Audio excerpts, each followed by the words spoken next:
Hello, everybody. This is Monika Wahi, and it's 5 minutes to noon Eastern Time. And I'm just starting the live stream about 5 minutes early just to allow everybody to join. So now I'm going to do my little professor thing I do when I'm waiting for everybody to come in the classroom, where I just kind of repeat stuff that everybody should already know, but I'm going to say it anyway to make sure everybody feels welcome and knows what we're doing here. So, those of you, if you're coming into the classroom and you're like, am I in the right class? If you're here for data curation, you're in the right class. Well, hello, lungs detoxification. Here's my my fan that I love. And let me tell you, you should detoxify your lungs. I agree with lung detoxification. That's a great. I guess what would I name myself? I guess I would be like um get rid of your atherosclerotic plaques. That's what I would name myself instead of lung detoxification. But we all get to be, some chronic disease thing that you should get rid of, right? But anyway, that's just epidemiologic jokes because everything is so depressing in epidemiology. What do we have? M&M, M&M, right? It sounds like a candy, but it's really morbidity and mortality. So you just got to laugh at whatever you can find to laugh at. So today, I'm a data scientist. I'm an epidemiologist and a data scientist. I do biostatistics, I do informatics, make data warehouses. But today, what we're talking about is data curation. And the reason why I wanted to hold a live stream on this is unlike other topics in data science, when I bring up this topic, a lot of people don't know what I'm talking about. And so if they're like, like I'll say, "Do you know how to do regression?" And people will be like, "No, I don't know," or "Yes, I do know." Or I'll say, how do you know Python?" And they'll say yes or no. But if I say, "Do you know data curation?" They'll be like, "What's that?" And oh, I gotta show you, it's Saba. I'm so glad to see you, Saba. It's been a few years, I guess, maybe a year or so. I hope you're doing well. So Saba is one of my customers, and yeah. So say good things about me in the chat, and also Saba, go ahead and ask me questions because you're comfortable with me. You like know me. You can ask me personal stuff. No, probably don't ask me personal stuff. But anyway, I'm so happy to see you, Saba. I just love you. I had so much fun working with you, and but I'm kind of that way. Oh, it's good to see you too. That's sweet. So those of you will know I'm kind of lovey. I get bonded with people, and then I like when I started my tutoring service.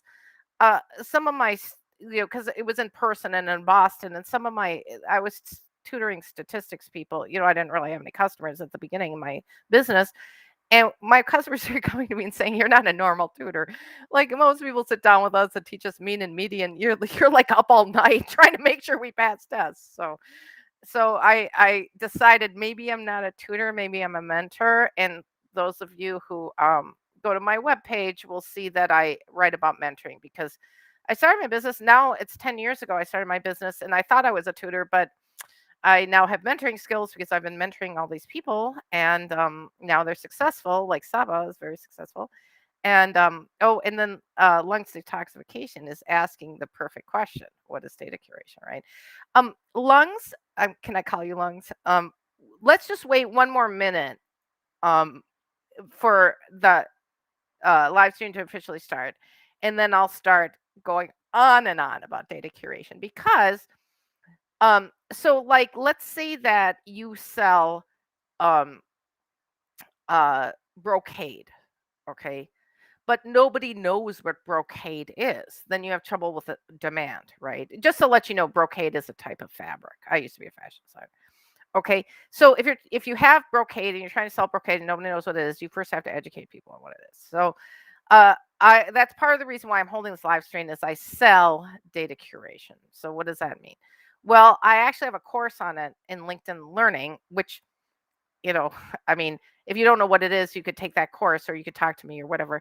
But also what I sell is teaching people how to do it one on one, and also just doing it for people.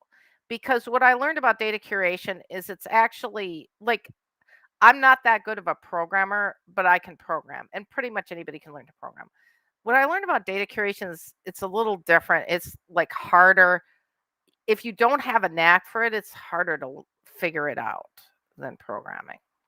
So, okay, so now it's noon and I'm going to officially open the live stream. Welcome, everybody. My name is Monika Wahi. I'm a data scientist and I'm holding this live stream today to talk about what data curation is. And my fan here, who I just love, Lungs Detoxification, is asking the quintessential question: what is data curation? So I'm going to start by saying I'm going to explain it to you, and you may not really get it from the definition, but then I'm going to show you examples and then you'll get it right from the examples. But first I'm going to explain it using starting with the word curation. Now, where we normally hear the word curation is in museums, okay? So I used to be a fashion designer and I was interested in history, so I worked at the Museum of American History at the Smithsonian. And one of the things we had to do was study like historical dresses of the wives of our presidents because we don't have any female presidents, so it's wives, and study the dresses, gather information. But then we had to like make a book or make little signs explaining about the dresses. And I remember one Abraham Lincoln's wife, Mary Lincoln, her dress is just a mess. It was just falling apart. The silk had rotted and everything.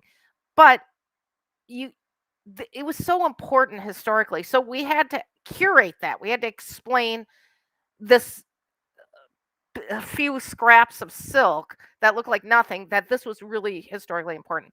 So that's kind of what data curation is where you've got data. Now, if you just think about data, right? Like think about a data table. What does it have? It's got columns. And what are the columns full of? A lot of times they're full of like numbers that you don't get. Like they're often indexes, like they might be 1, 2, 3, 4, but they mean like a state or a country.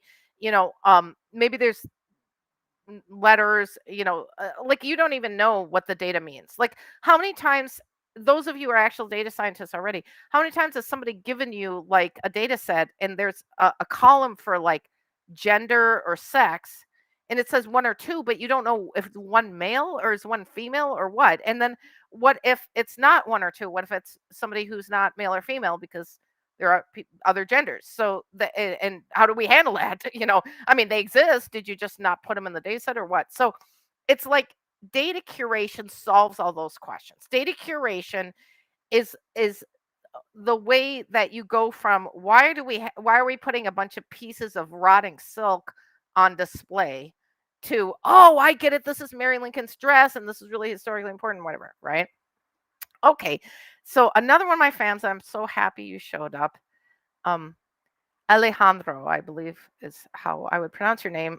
Correct me if I'm wrong. Hi, Monika. Thanks for the share and teach. How do you explain the importance of data curation into the business context? That is a good question because it's just like what I just described was so abstract. And if I explain that to, like, if I went into a group and I say, you should make a contract with me, I'll curate all your data, pay me thousands of dollars, they'd be like, I need that, right?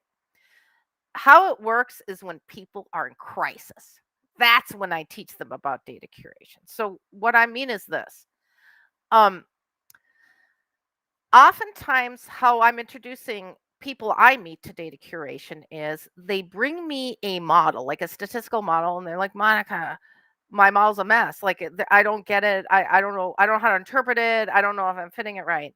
And I'll be like, okay, let me take it apart here. So most, regression models, like all regression models basically, are dependent variable and a bunch of independent variables.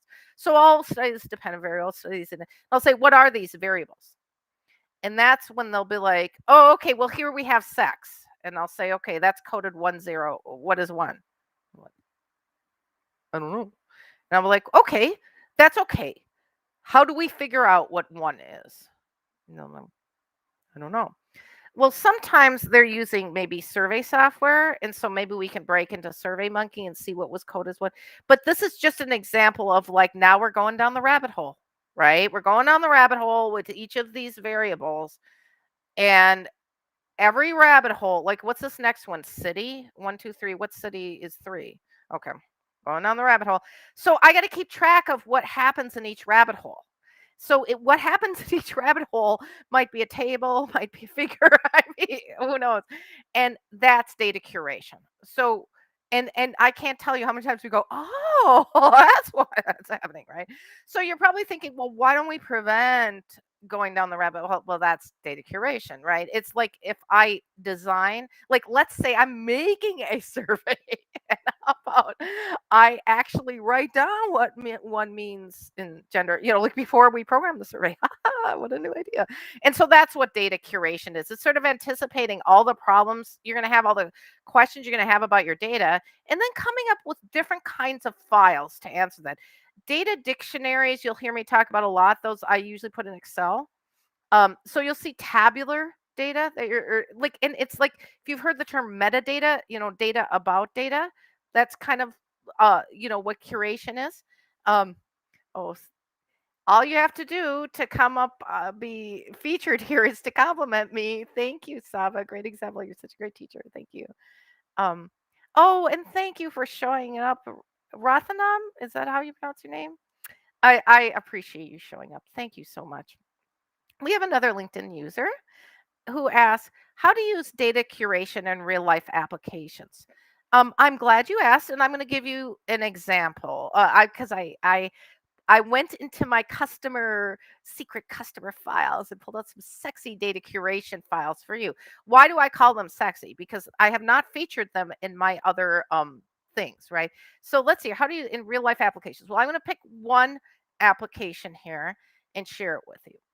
Now, what happened here in this situation, and those of you who are statisticians will relate to this, is somebody came to me and they wanted to know sample size. They wanted me to estimate how much sample they needed for a study, right? And I wanted to keep track of all the estimates I gave them. Let's see here. So I'm gonna share screens. I'm not so good at this. Let me see here. Window. Here it is. Okay. So now I'm gonna go out here and yeah. So, this isn't very big. Let me make this big. Okay. So I'm going to just explain to you what I did. Oh, Dr. Heine's here. Hello, Dr. Heine. Thank you for showing up. You'll probably recognize some of these things. Hi, Chow. Is that your name? Hi, Chow. Um, all right. So somebody asked me, those of you might recognize these terminology from oral health. BOP is not bebop, bebop, it's bleeding on probing, right? So if you probe someone's gingiva like their gums and it bleeds, pretty bad, right? Inflamed. Okay, so we had decided our assumptions for our sample size was alpha equals 0.05. Those of you who understand statistics will understand this. I'm sorry, I apologize for those of you who don't. And then the power is at least 80%.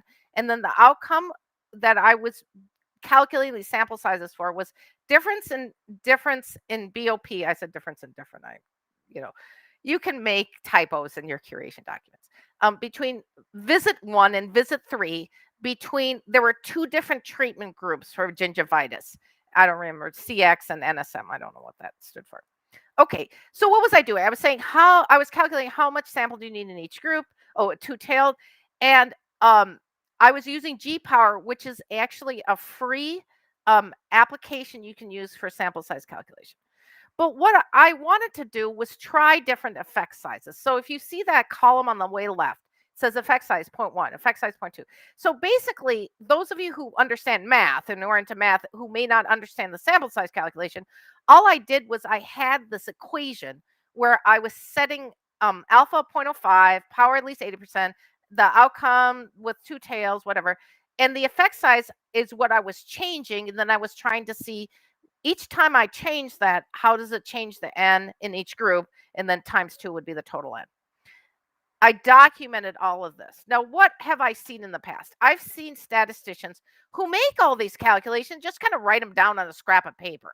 And I'm like, no, let's just keep track of every single thing we did. Let's just put it in a table so that when I open it 500 years from now, I can look and remember exactly. I used G power. That's one of the things you see that that's how I know I put it on the tab. And actually, let me go and see what's on the other tab. So I did the simulation, right? here, oh, let me make it big enough. Okay. So in the simulation, if CX reduces BOP, so BOP was the outcome, CX was one of the treatment groups, and we were thinking CX would be better than the other one, NSM or something like that. If CX reduces BOP by this much, oh, and NSM reduces BOP by this much, here's the effect, here's the effect size, and here's the N in each group. So basically, I'm doing these simulations because what do I have? I have a dentist who doesn't want to put a bunch of people in a study, right? So I'm just like, okay, whatever. So this is just the first example of a data curation document that I'm giving you. So this file, so if somebody came to one of my customers and said, we have to calculate sample size, I'd probably be making a curation file like this for them. And that way, I what often happens when you're calculating sample size is it you're doing a grant or you're doing like a protocol, and either way it's going to be a delay before you actually do the project, and you're going to totally forget what you did. You're going to forget why you picked what effect size, what you did, what did you use G power, how did you use SAS. You can do this in SAS, whatever. So that's what curation is about. So I'm anticipating all this. Why? Because when you sit down to write up your report, you're like, how do we get the effect size? What was the effect size? What was you don't want to forget that, right? All right. So if you have any questions about that one, let me know. I'm going to trot up another one that's from a totally different world. Okay. So you might hear me talk about my intern all the time because I just love her. Okay. My intern is so smart and she's also very conscientious.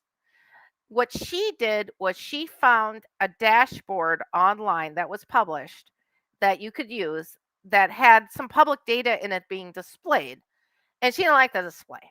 She said, Monica, I can do so much better. I can make this much better display of this dashboard data. And I said, okay, but how are we going to get the data out? Can you download the data or whatever? And she's like, fought with the thing. She couldn't get it in. She's like, Monica, I'm going to scrape it. I'm going to scrape it. And, she's very powerful. I can't do any front end programming. I could never figure out how to scrape something, but she could, right? Well, that meant that we had to start cooperating. Like if she's going to scrape data, she's going to put it in some sort of structure, and I'm going to have to sort of analyze it. So we needed some sort of guidance. So what I did was,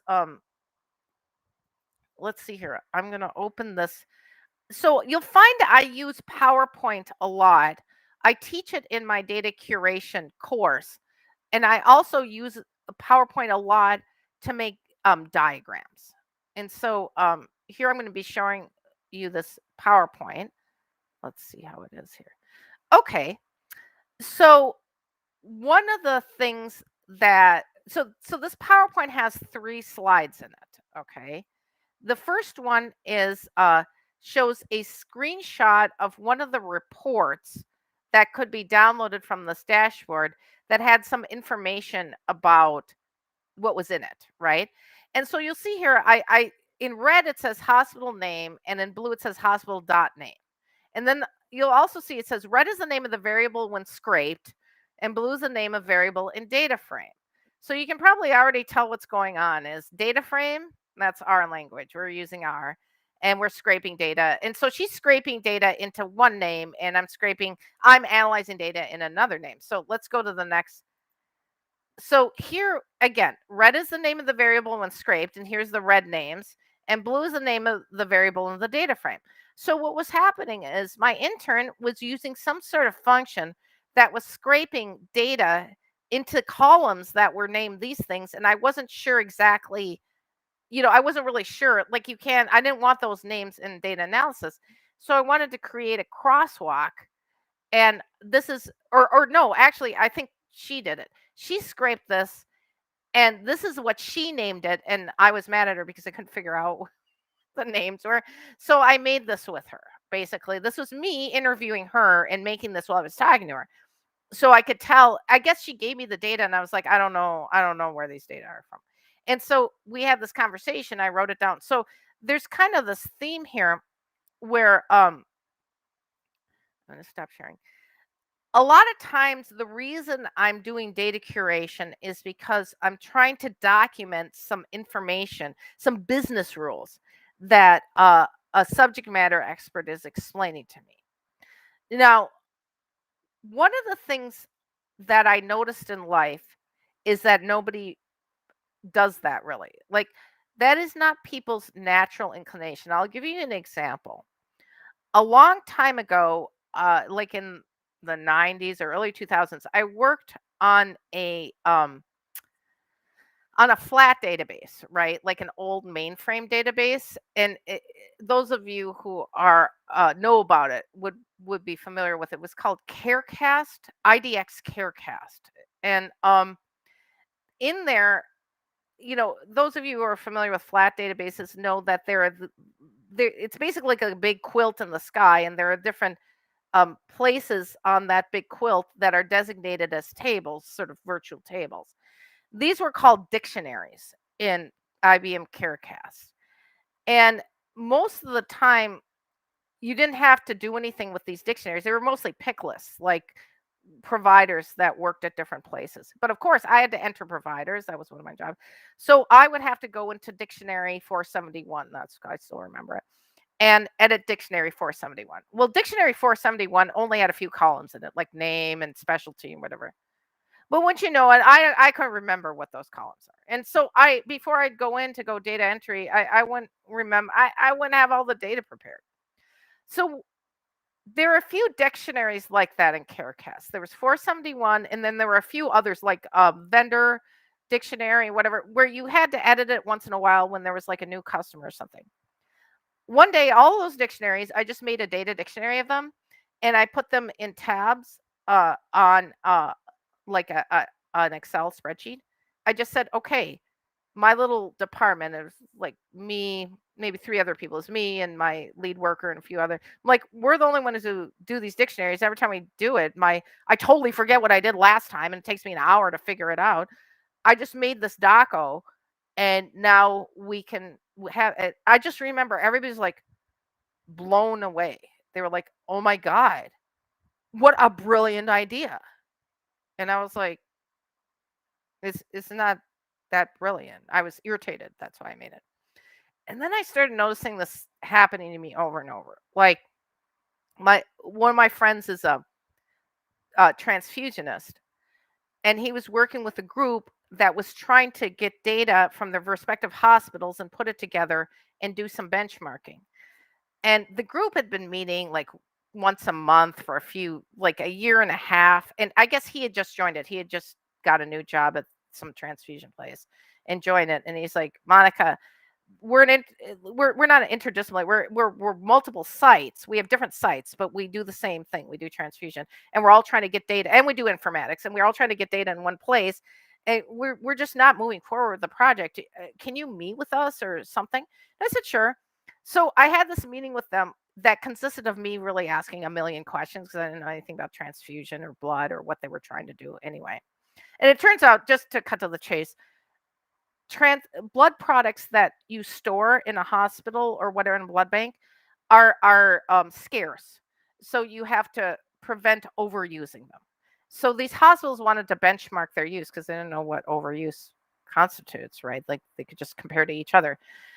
So they want to put de-identified data into some sort of central repository and have somebody like me analyze it. So after we met and I had kind of asked everybody what they were thinking, I drew the most simplest picture in the world. Okay.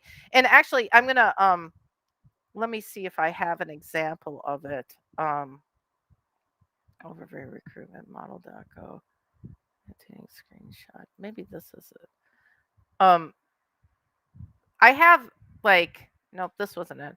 I made like this. It was basically a flow diction of a flow chart of some sort. I don't have an example. I basically made a flow chart that was like the simplest flow chart in the world. It showed like a few hospitals with arrows, with like little datas with arrows going to a central repository, and then a person like analyzing it. And I sent this image around. I said, "This is what you guys are trying to do," and everyone's like, "Oh my god, this is it! This is it! This is it! This is wonderful!" I'm like, I just did that to make sure I understood what they were saying. They hugged me, they were so happy. And I'm like, okay, there's something special going on here. And that is that I think people have this idea that data should be intuitive, that you should just automatically know about it. Because like one of the other things I did is when I worked I was a civilian working for an army data repository. And uh, they decided to do an epidemiologic study involving and some analysts from Harvard, but they weren't going to use data from my data warehouse, but they were going to use data that my data warehouse had inside it. So I was familiar with those data sets. So I went to just help them, just teach them about the data sets. But the data provider they went to the original data providers. They didn't come to my warehouse. At my warehouse, I curated everything. I had everything all ready for them. It was all nice, you know. But no, they had to go get the raw data, like everybody always does that, right? So they had to go get the raw data, and then it was a mess, and they had no curation, whatever. So I remember going to meet with them. Like each analyst was assigned sort of a different data set. And the first thing they would do is sit down and present to me what they found from analyzing the data. And then they'd stop and I'd say, you're pretty brilliant because I've been sitting on those data in my repository and there's a whole bunch of fields I don't think I can even validate, that I don't think we can even use. And you were analyzing them. Like, do you know more than I do? And then they would be really embarrassed. And then I'd say, these data sets are very complicated at the Army because they were coming from production databases. They were coming from, when if before a person gets deployed overseas from the US, they have to go through a particular process and there's a data set that reflects data from that process each time a person goes through that process. Well, I didn't know anything about that process. I had to study that process in order to be able to use the data from it to understand the terminology. And so and I had to document it. You don't think I went to a meeting with somebody and they told me a whole bunch of stuff and I memorized it. No, I had to write it down. And what I found is that documenting these things just improves your communication, especially with subject matter experts who don't really know data science. I'm going to show you so if you take my LinkedIn Learning course, you'll see that any of my LinkedIn Learning courses, you'll see that I emphasize data dictionaries. And I'm actually gonna let's see, show you one. Like one of the things that I did was I posted on my website or on my blog an example of a portfolio project. And the reason I did that is I wanted people to understand what you do if you do a portfolio project, right? And I did the portfolio project. I'm a healthcare data scientist, but I did the portfolio project on casinos. Why? Because I want to get hired by our local casino and to do some data analytics because I'm a casino fan and I'm a customer. And so I know what it's like to be a fan and a customer. I didn't really know what it was like to be a business person who does data analytics for casinos trying to improve their business. So I did a portfolio project in it where I found some data online and I analyzed it. And actually let me look it up here, and just so I can link you to it and you can know what I'm talking about. Because I know a lot of you out there might be at that point in your data science learning journey where you want to apply like some of your programming um, ability, but you don't really have an uh, opportunity. You're not really sure. So that's a link to this web or this blog post where I did a little analysis of some public data that was posted. I live in Massachusetts, and the existence of the three casinos in Massachusetts has something to do with taxes and everything. There's some governmental stuff, so they have an obligation to give the government some data each month, and that's what I analyzed. So what I want to show you is when I went and analyzed that, I kept a data dictionary, and I just want to show you that data dictionary. And um, the reason I really want to show it to you is because I did this. Like you can look on the blog post. This was a few years ago I did this. But if I were to open this up today, it would be like I'd know See the field name? I've got the columns here. Field name, order, ID, year cal, month cal, and then the source. Well, I put together different data sets in order to analyze this data. And that's like the hard part of data science is weaving together different data sets. Now, I'm just like really good at it, but that's often hard. Like sometimes like data scientists, they'll just have one table like a survey and they have trouble analyzing. So I'm kind of advanced. That's what like I was trying to do like this, stellar perfect portfolio project so people could kind of see a great example, but also, I wanted to demonstrate that a great portfolio project doesn't need regression or artificial intelligence. This is a descriptive analysis, right? And you can just get a lot out of that because a lot of times people just don't bother to analyze the data. Like, I'll bet you I'm the first one to analyze these data sets, but they're sitting out there and my taxpayer money paid for them. So I thought, what the heck? So, as you can see, you might be able to see at the bottom, um, there's two tabs here. This one says casino and this one says by month. Why? Because there were two tables in my two analytic tables. One was the casino entity, those of you who are familiar with like normal form, the casino. So documentation about the casino. And then there was monthly uh um let's see here. Thank you for coming. But I don't know how to pronounce what you said. Thank you for being here. So, so this is an example of data dictionary documentation, back-end documentation that will now help me. And one of the things that's really helpful in this documentation, let's see here. See the source. This says revenue reports. This says R. Why does it say R? Because I made it in R. I was using R. This is so important if you're running a data warehouse because the revenue report data, like tote underscore tax, that's just raw data. Okay. Date underscore cal, which I made in R, I made that variable. So when you're a person who's analyzing data from a data warehouse, when you download data from a data warehouse, like let's say I made a data warehouse and I served up this data. If you're going to use the variables I generated, you're going to want to see what did I do? How did I make that variable? What does it actually mean? Right. And so, see, if you look at towards the bottom, GGR underscore per underscore slot says slot underscore GGR divided by number underscore slots from the casino table. Thank you, man. Thank you. I can't tell you how much I've wanted to know stuff like that about data given to me.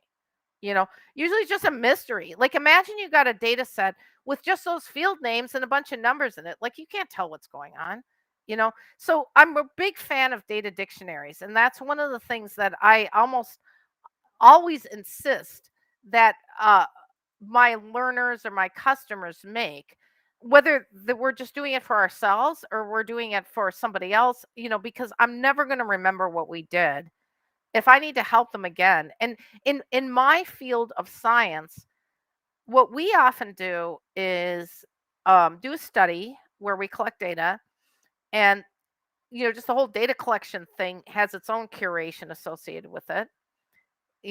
Depending on how we do it, maybe it's a survey, maybe we're measuring labs. What are we doing, right? We've got all that curation. Then there's the analysis curation where we, just like what I just showed you, where we figure out what variables we're making and putting in our regressions or whatever. And then what happens? We submit it to a journal, submit it and forget it, right? Submit it to a journal, and like 6 months later, they're like, okay, we want these changes. I'm like, who wrote this paper? Oh, I guess we did. I don't remember it.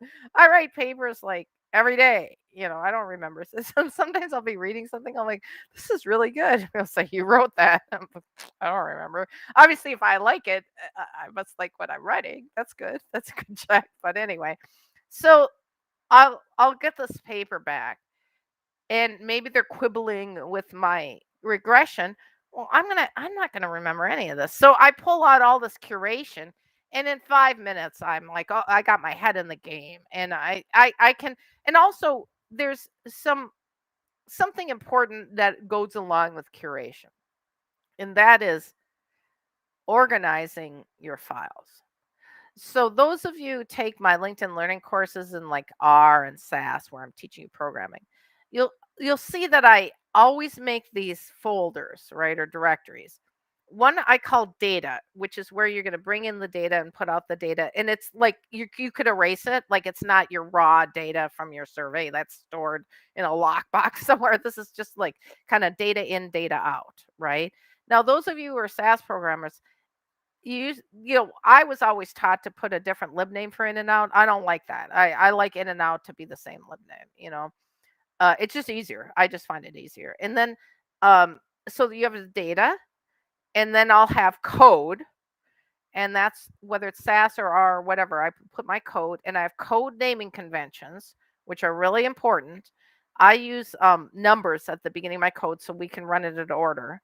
Okay, but and again, encourage you to look at my LinkedIn learning courses in data analytics, and my book in data warehousing and SAS, to talk about these naming conventions, because it's so important when you're on a team to use naming conventions and to use policies, organizational policies.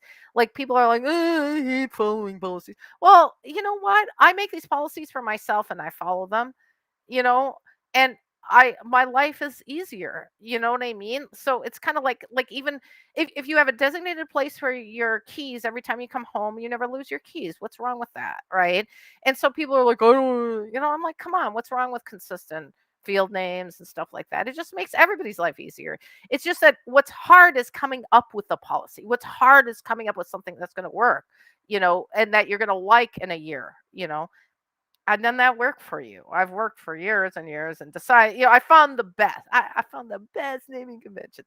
So, so you've got this data folder, and you've got this code folder with the code naming conventions. Everybody knows what the code does. Everybody knows what order it's in. And then you've got DOCO, I call it DOCO, documentation folder, where you've got your curation. You've got your data dictionaries. Like, if you're doing a survey, you've got a copy of the survey. Let me pull out a few different, let me pull out this one. Uh, so one thing that you find yourself doing in healthcare a lot, and you may even do this in fintech. I don't know if you do it in other fields, but it's where you're collecting data from looking up records online in some other application. In other words, it's called data abstraction. That's another term most people don't know. So I'm going to just show you an example of what I mean by that. Okay, so what we have here is not a real medical record. This is actually a screenshot from Wikimedia that I changed data on here. I made it, like a real fake record, right? Real looking fake record. So this looks like a medical record that you might be able to look up. Okay, and it's kind of small, but you see the name and there's stuff around it. Okay, a lot of times in healthcare, we have this fantasy that if we have this medical records thing, we can just download the data from the back end, but most of the time you can't. The back end probably looks like a spider web. Okay. So you usually have to come up with an abstraction thing where you're going to just make a list of all the diabetics or whatever, and look them up one by one and get the data out. And so what I do is, like, here, this is an example of me trying to make an example. Like, here I'm saying this is where you go to gather the patient current plan. This is thyroxine plan. Um, like, if you have to gather data, that would be from there. And then here's another one that says, you know, it's curating. It says this is where you get the date of birth and the gender, primary physician, medical record number. I remember working with an eye physician who was abstracting data, and one of the questions was, are they on such and are they on a medication?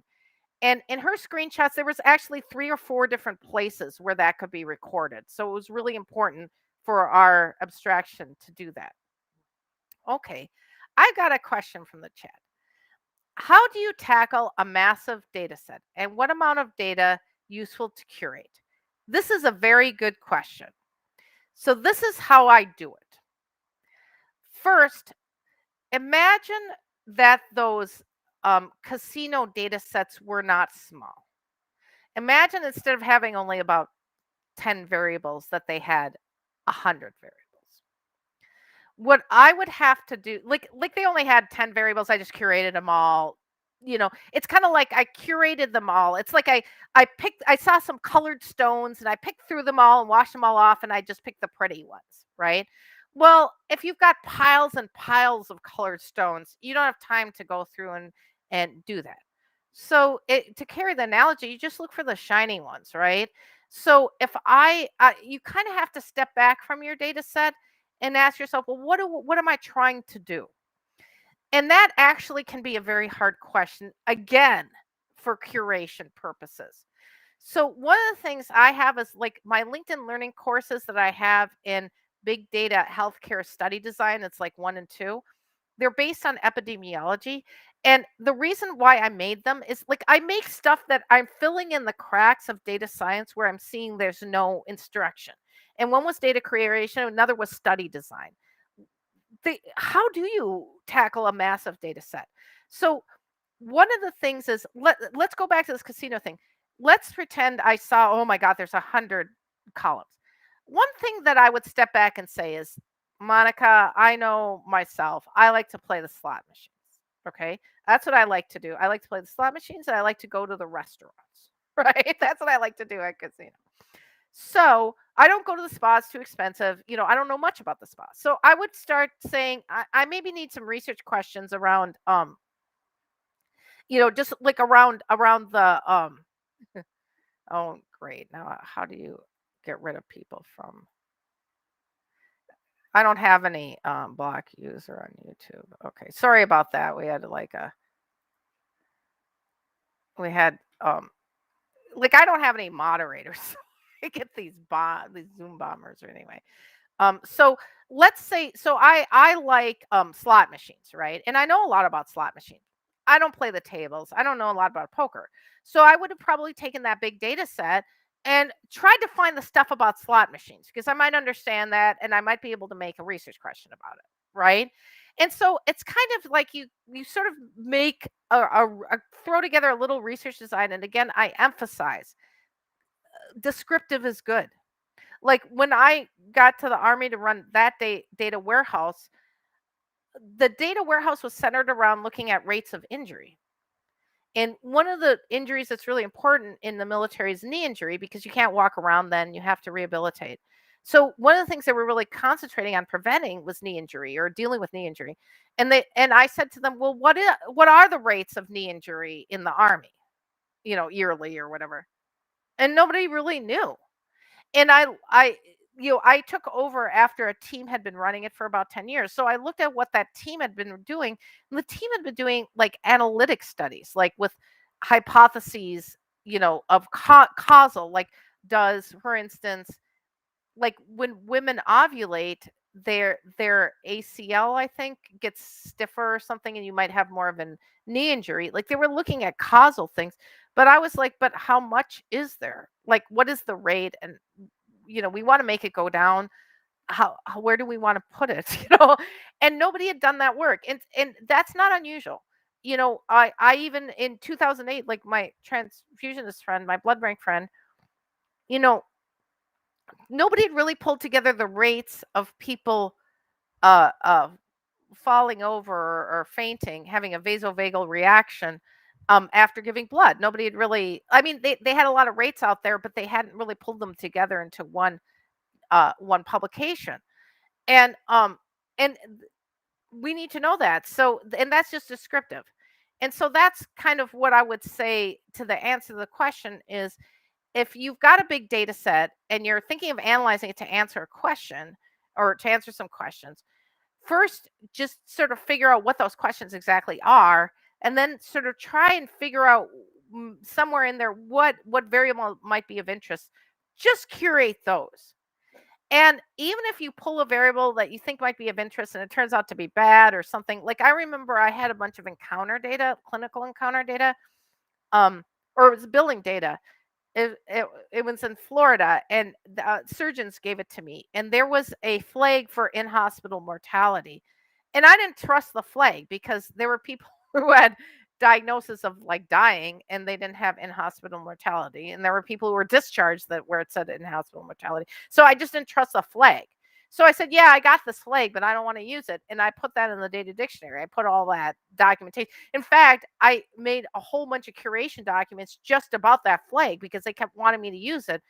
But when I would do some sort of sensitivity, validity, reliability checks, it looked like it wasn't right. Like it may have been a flag that was used for insurance purposes or something, but it wasn't accurate for the data set. So so yeah, so that's why curation is important, is that let's see here, I'm going to stop. Is that you want to make sure you understand your data, and you want to pay attention to the data you're actually using, in your analysis. Let me see here what other goodies I have here. Data. Um I have a free course available online in how to set up data collection, which I made mainly for like people who are in um like a PhD program or a master's program where they have to go do a lot of data extraction, like I was saying.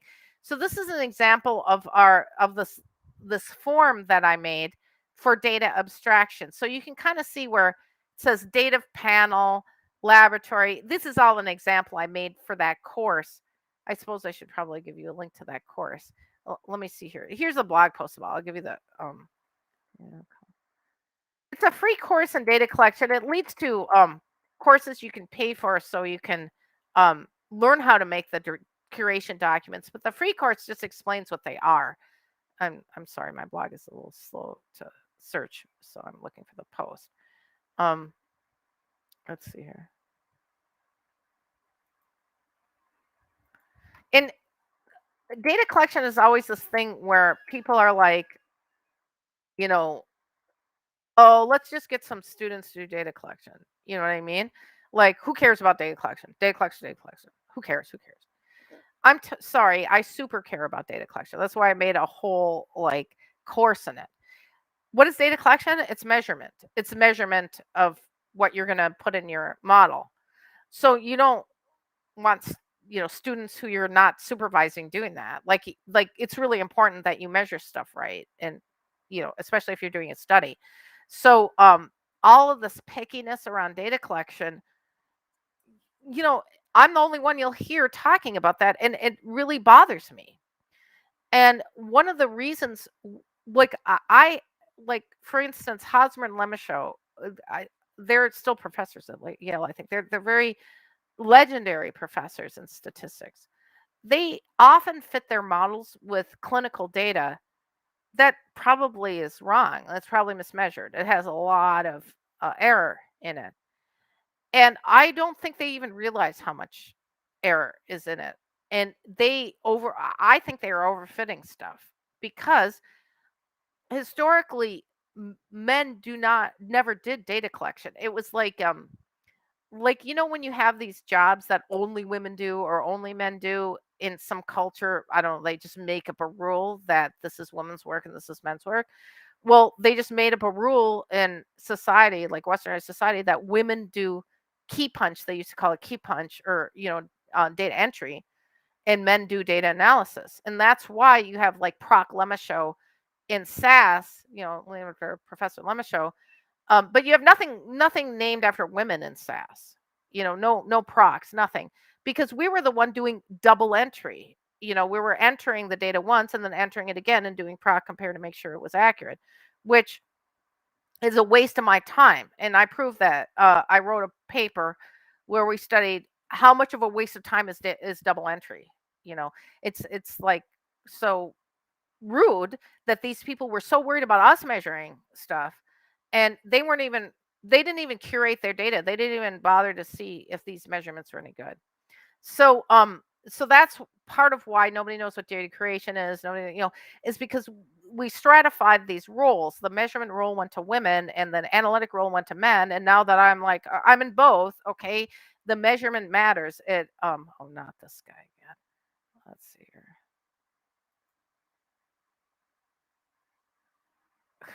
I'm gonna have to get some moderators. Well, at least I'm getting Zoom bombed. Let me see if there's another one I haven't shown you. Oh, here's a good one. Those of you who like to fit regression models, you'll like this one.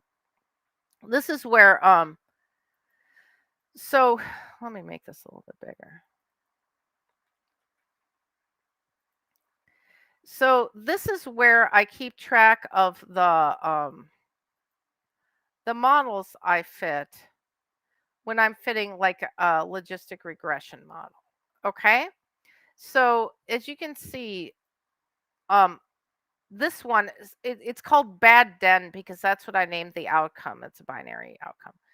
And you can see under covariates, I list all the covariates that I put in the model, and then I name the model with a number, and then I make a list of the significant covariates, and I also keep notes about the covariates because I'm um, modeling, and I want to know why. Like here, I'm keeping track of some of them. Like here's a new working model, and those of you who've taken my courses know that I do how I fit my models. That they're that's this bidirectional stepwise or whatever. Uh, or select stepwise selection. I guess Lemechow, Hosmer and Lemechow call it stepwise selection. Um, but anyway, so this keeps track of each step in each selection. Not this again. So then, let's see here. So I do that, and I finally arrive at the final model, right? And then here is where I put that. And this was exported out of R. So you see, it's basically the same thing. I've got the estimate, the standard error. I've got everything on here. And this is the odds ratio exponentiated. And so I've got the actual model. This is ugly. This is not what I would put in the manuscript, right? But it just keeps track of it just keeps track of what actually happened in the model and what my final model actually was. And if you look at there's 4 tabs, and I was actually writing a paper where we had 2 outcomes. I made 2 separate models. And so that's what I was doing. So this is an example of a curation file I use to keep track of statistical models and why I made modeling decisions. All right. So that was another one I hadn't shared with you yet. I think I've shown people that in my LinkedIn Learning courses. Let's see here. Oh, here. This is what I was looking for before. I want to show you these. I was going to show you flow documents and I can find them, and now I found them, right? So flow documents become really important. Whoops, what just happened? I'm sorry, I'm clumsy. Flow documents become really important. Here, this is maybe not the greatest way of showing it, but this is a flow document from a research study. I think it's that one I showed you earlier at the beginning of the stream where they were going to do the study on gingivitis, on 2 different treatments for gingivitis. So begin visit 1. Participant completes participant questionnaire. Clinician completes gingiva observation form. So you can see that there's data collection going on. Like participants completing something, the clinician's completing something, then I guess the clinician cleans their teeth or something and gives them oral health instructions. And then the clinician gives compliance form instructions to the participant. So the participant is basically being sent home with a treatment, and they're supposed to keep track of their compliance with the treatment. Oh, this is I forgot, this was a randomized clinical trial where they randomized them to 3 treatments, 3 different groups. I think we ended up with 2 groups in this. This was one of the early curation documents. And so they don't know what they're getting, but they're supposed to write down whenever they took it, right? So this is something that I would make if we were making a study, and I would put it in the study protocol so we remembered, everybody in the world who's working on the study protocol, remember this is what we're doing. And so let's say you're a data scientist or a statistician, and you're like, I don't want to have anything to do with your data collection and all that. I just want to analyze things. I'm like, well, isn't it helpful to have this to know that the patient is filling out or the participant is filling out the questionnaire for themselves, but the clinician's completing the gingiva observation form. And often you just get the data as the data scientist, like you'll get some data set and somebody will tell you it's from the gingiva observation form. But then you also want to see that form. It's helpful to see that form. So the blank form itself is curation files. This is a curation file. Anything and these things help. Like, let me show you. Maybe I pulled out another flow diagram. This is a little bit more complicated here.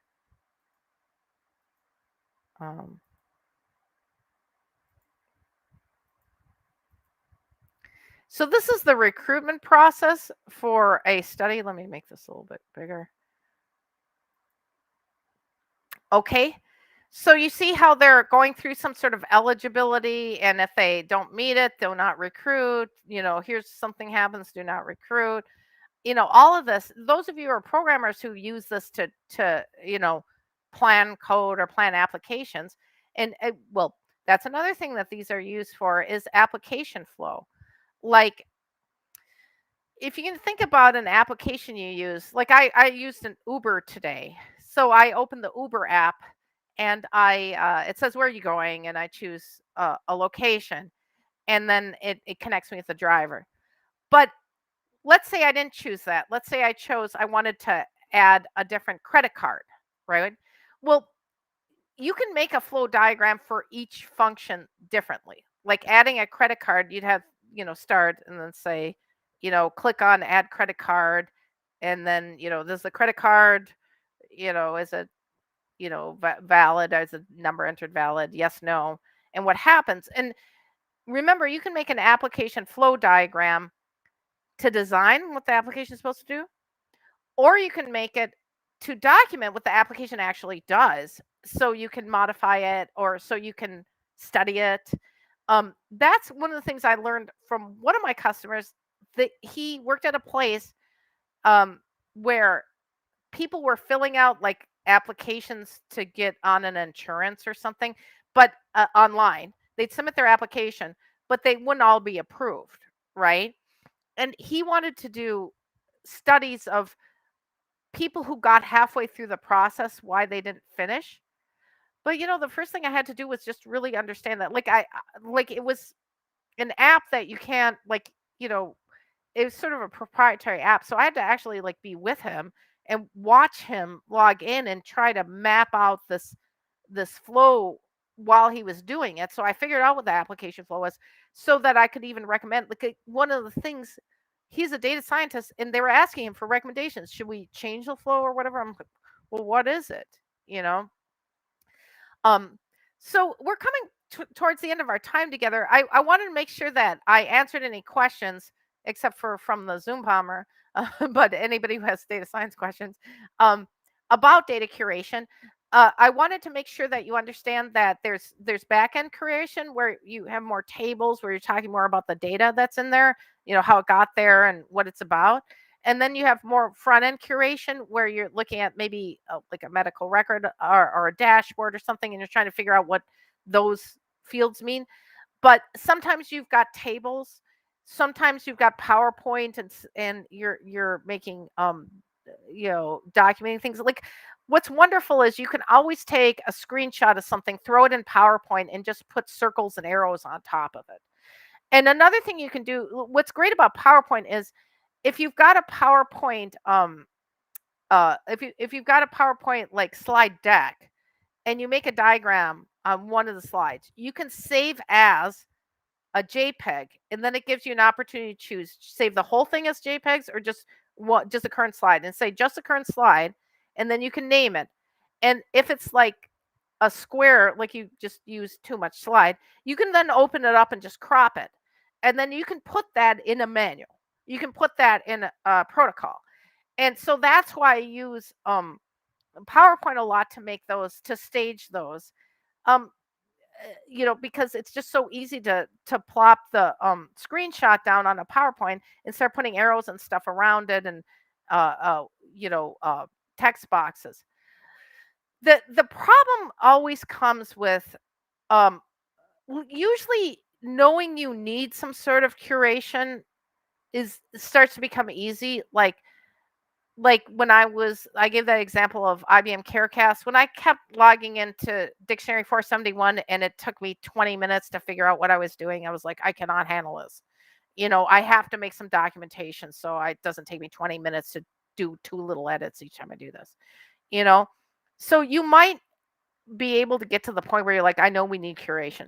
But what I have experienced when I've worked in IT departments, and I've worked in a few IT departments, is that once our group gets there, we need curation. No one knows what to do. Like, no one knows what the next step is. I teach data curation. Obviously, I have this course or whatever. But I'll just be honest with you. That part, that valley between we need it and what do we need, I don't know how to help you. Like, I just know. Like, and in the beginning, like I'll tell you, when I was doing my master's degree, I was trying to write in my master's thesis the situation whereby people were recruited for a clinical trial, but they didn't all qualify. And my advisor taught me to make that flow diagram like the one I just showed you towards the end. Literally, she taught that to me. If she had not taught that to me, probably wouldn't know it. So after that, I was able to take that knowledge and then expand it, like apply it to other things like application flows, right? That's where I see a lot of times people are just not like like some of my customers I've worked with for years.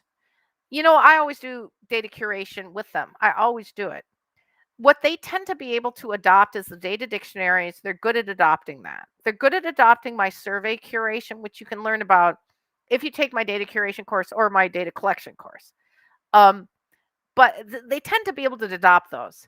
It's the complex stuff where I'm designing dashboards using PowerPoint, or I'm trying to explain the function of something using PowerPoint, um, that becomes unintuitive. Like they don't just automatically know how to do that. Now I'm going to just tell you something that is probably the reason. Uh, it took me 5 years to get my undergraduate degree, but I got a double major. My major is in costume design, and my other major is in textiles and clothing. Um, I had a core uh, um, set of courses in design. I'm a designer. I'm not really a programmer, or whatever. So, like, I design programs, you know, because I'm a designer, a lot of the stuff just happens for me. And I'm sorry, like that's data science. When I encounter engineers, they do stuff I could never do. Like that guy I was talking about with that application flow, he's like an actuary. Like he does SQL. I could never do SQL like that. So we all bring something different to the table as data scientists. And I bring curation and I bring just I'm naturally good at it. I can do the advanced stuff very easily. I'm bad at programming. I don't even know how to use Python. Like I'm going to learn Python one day when I have to, because that's the only way I learn software is because I have to. Hello, LinkedIn user. I don't know who you are, but hello. Thank you for showing up. I'm towards the end. You'll have to watch the rewind or whatever, the restream of it. Um and those of you, if you're joining late, this is on LinkedIn, but it's also on YouTube. I actually try to go in after these and sort of put timestamps in there so people can get something out of them, because I realize sometimes this is not a good time for everybody. But I like to hold them anyway because I don't know what questions everybody has, and it's really nice to just answer real people questions about this, um, that people just out there have. And so we're coming to the end of the stream, and I just wanted to thank everyone for showing up. Thank you to everyone who asked questions. No, thank you to the Zoom bomber, but at least that's a little excitement.